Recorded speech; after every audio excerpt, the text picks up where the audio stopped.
அவள மாதிரி ஒரு இளமையான உச்சிஹா தான் என்னோட ஆராய்ச்சிக்கு தேவை. ஒருவேளை நான் அதுக்கு ஒத்துக்கலன்னா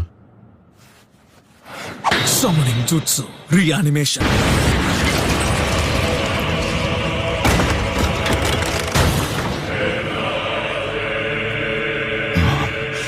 இது ஒருவேளை ஏதாவது பிரச்சனை வந்தா தேவைப்படுவாங்களோன்னு இவரையும் என் கூடயே கூட்டிட்டு வந்தேன்.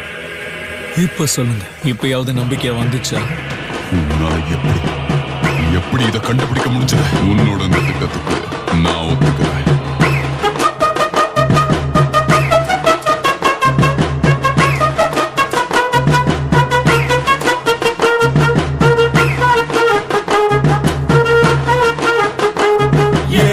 வெல்லும் புலி ஒரு நாளும் புல்ல திங்க போகாது. ஒத்தைக்கு ஒத்தைய பார்க்கும், புது ரத்தத்து வாசத்தை கேட்கும்.